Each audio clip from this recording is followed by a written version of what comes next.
بسم اللہ الرحمن الرحیم۔ حضرت امام حسین رضی اللہ تعالیٰ عنہ کی شہادت پر جنوں کی آہو بکا۔ حضرت ام سلمہ رضی اللہ تعالیٰ عنہا فرماتی ہیں کہ حضور صلی اللہ علیہ وآلہ وسلم کی وفات کے بعد پورے 50 سال میں نے جنوں کو کبھی روتے ہوئے نہ دیکھا، لیکن شہادت حسین رضی اللہ تعالیٰ عنہ کے دن مدینہ کی گلیوں میں جنوں کو چیخے مار مار کر روتے دیکھا۔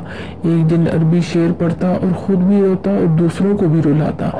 شعر یہ تھا جس کا ترجمہ ہے: اے مدینہ والو، تو میں تمہیں حسین رضی اللہ تعالیٰ عنہ کی شہادت کی خبر سنانے آیا ہوں، جو صبر و استقامت کا پہاڑ بن کر باطل کے سامنے سینہ سپر رہا۔ بعض جگہ جنوں کے عربی اشعار کا ترجمہ اس طرح لکھا ہے: ہو سکے جتنا روئے تو اے چشم، کون روئے گا پھر شہیدوں کو، پاس ظالم کی کھینچتی لائی، موت اے بائے ان عزیزوں کو۔ ایک اور نظم اس کا ترجمہ ہے: اس جبیں کو نبی صلی اللہ علیہ وآلہ وسلم نے چوما تھا، تھی چمک کیا ہی اس کے چہرے پر، ان کے ماں باپ تھے قریش کی جان، ان کے نانا جہاں سے بہتر۔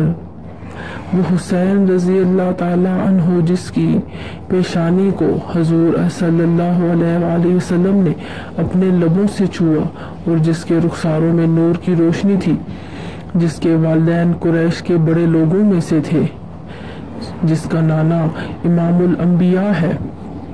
بعض کتابوں میں ہے کہ غیبی آواز سے یہ شعر سنے گے: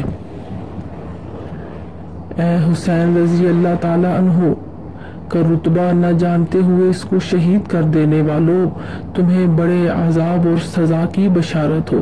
آسمان کی ساری مخلوق تمہارے خلاف دعا کر رہی ہے اور حضرت داؤد، موسیٰ اور عیسیٰ علیہ السلام کی زبان سے تم پر لعنت کی گئی ہے۔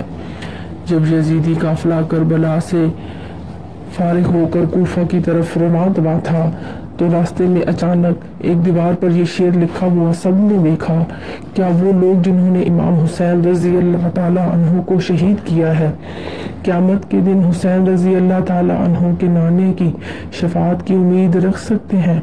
پانی کی جو ایک بوند کو ترسا لبے دریا، وہ غیر نہ تھا سبتے نبی تھا لبے دریا۔ اے ظالموں، یوں پیاس سے پیاسوں کی نہ کھیلو، پہنچے نہ کہیں فاطمہ زہرا لبے دریا۔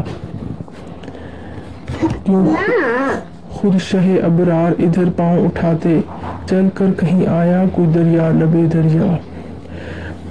اگر آپ چینل پر نئے ہیں تو پلیز چینل کو لازمی سبسکرائب کیجیے۔ اللہ حافظ۔